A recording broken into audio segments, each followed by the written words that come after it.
एक ऐसी विधानसभा जहां पर डॉन कहिए, बाहुबली कहिए, चाचा कहिए, वो चुनाव लड़ते और हार जाते और अगले बार भतीजा ये बदला लेता। एक ऐसी विधानसभा जहां राजपूतों का दबदबा है, लेकिन सवाल ये कि वहां बीजेपी कैंडिडेट को हराएगा। आज बात चंदौली की सैयद राजा से। अब आप तो समझ ही गए होंगे कि हम बात किसकी कर रहे हैं। नहीं समझे तो समझाते हैं भैया। ये सीट दरअसल ब्रजेश सिंह और उनके भतीजे सुशील सिंह के लिए जानी जाती। 2012 में सीट सामने आई, तब से तीनों बार परिवार से कोई ना कोई लड़ा है। एक बार मात मिली और 2 बार जीत। दरअसल 2022 में चुनाव जीते यहां से सुशील सिंह और 17 में भी वो जीते थे और 2012 में मनोज सिंह यहां से निर्दलीय जीते। ये तो एक डेटा है, लेकिन इससे पीछे का किस्सा है।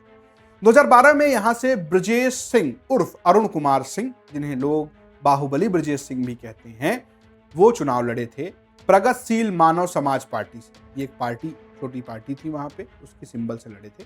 तब निर्दलीय मनोज सिंह ने उन्हें चुनाव हरा दिया। मनोज सिंह बाद में सपा में चले गए और मनोज सिंह को 2017 में चुनाव हराया सुशील सिंह, जो कि ब्रजेश सिंह के भतीजे।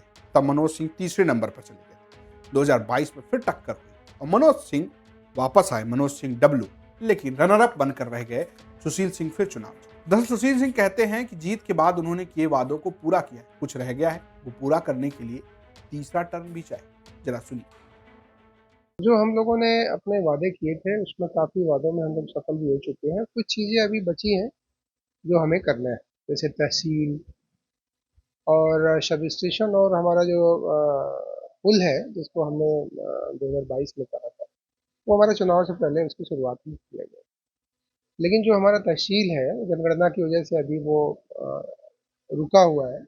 जनगणना की जब प्रक्रिया पूरी हो जाएगी तभी उसमें हम लोगों को सफलता आगे मिलेगी। बिजली है, पानी है, सड़क है, ये अभूतपूर्व जो समस्याएं हैं उसके लिए हम लोग प्रयासरत हैं कि इसको और बेहतर किया जाए। इसके लिए हम जनता से आग्रह कर रहे हैं। कानून व्यवस्था का जो लॉ एंड ऑर्डर है हमारे प्रदेश सरकार का, डेवलपमेंट का जो विषय है, जो और भी काम हो रहे हैं हमारे, उन चीज़ों को और बेहतर करना है। इसके लिए हम जनता से आशीर्वाद मांग रहे हैं। एक बार फिर मुझे सेवा करने का मौका दें।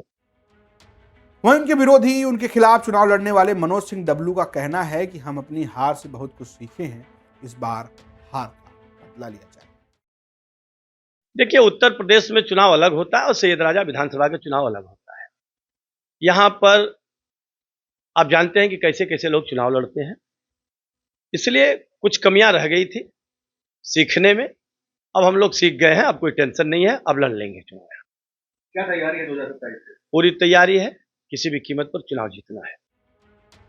तो आप कहेंगे कि इस हार जीत के पीछे का समीकरण क्या है? दरअसल इसके पीछे जातीय समीकरण। ये सीट राजपूत यानी क्षत्रिय बाहुल्य है, ठाकुर बाहुल्य, और यही वजह है कि 3 के तीनों बार यहां से ठाकुर विधायक। एक अनुमान के मुताबिक इस सीट पर जो संख्या है सबसे अधिक वो क्षत्रियों की है, वो करीब 50,000 है। फिर बारी आती है यादव, ये है 40,000।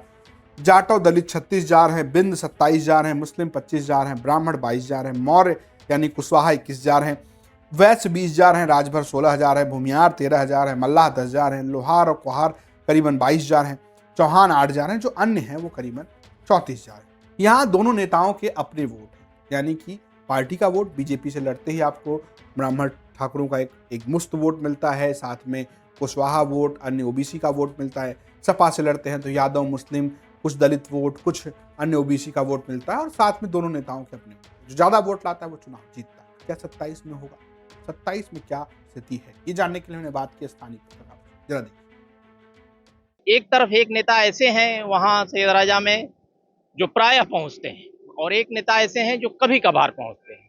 लेकिन जब कभी कभार पहुँचते हैं तो वो भी हलचल मचाते हैं, और जो ये रोज वाले नेता हैं ये भी अपनी एक पकड़ बनाए हुए हैं। तो इस बार की लड़ाई जो भी होगी वो काफ़ी कस वाली होगी और काफ़ी तगड़ी लड़ाई होगी, और देखने में लोगों को लगेगा कि हाँ, ये लड़ाई यहाँ पर हुई है। 3 विधानसभा चुनाव हुए हैं और तीनों विधानसभा चुनाव में जो विजेता रहा है और जो उप विजेता रहा है, ये दोनों जो है वह राजपूत जाति से यानी क्षत्रिय हैं।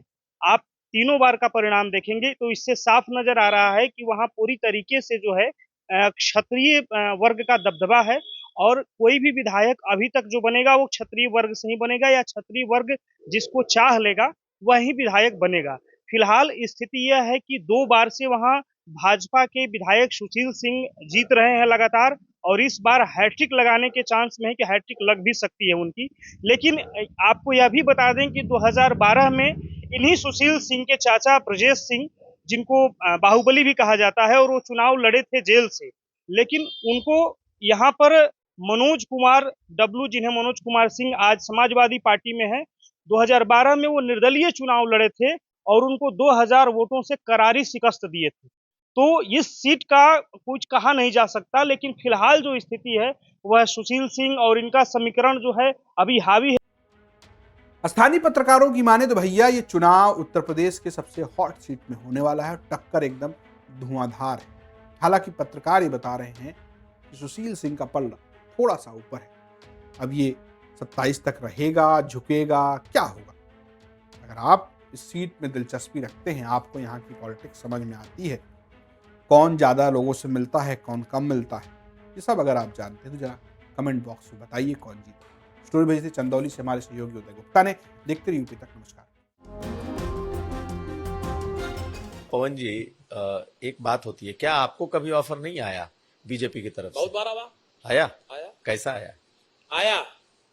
क्या ऑफर आया? आया, हमने बताया था राष्ट्रीय अध्यक्ष जी को। आया। किस तरह का ऑफर आया? मतलब सब आया, विधायक मंत्री सब आया। जानते हैं, ये भी घटना बता दें आपको, हम मेरे पिताजी, जैसे मैंने राजनीति शुरुआत की तो मेरे पिताजी कभी नहीं चाहते थे, लेकिन जब मैंने राजनीति में मैं प्रवेश कर गया, लखनऊ स्थित उपाध्यक्ष हो गया, तो ये भी बहुत महत्वपूर्ण घटना है। नेताजी का फैजाबाद आगमन था,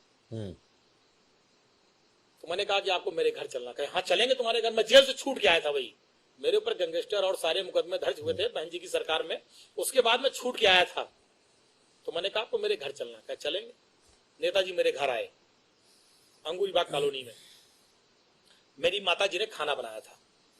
नेताजी ने, जो मेरी माताजी ने बनाया था, पूड़ी सब्जी, दही कचौड़ी, दही बड़ा जो था, सब खाया। नेताजी ने बैठ के पूरा आराम से सब खाया, और खाने के बाद कहा कि और कुछ बना है?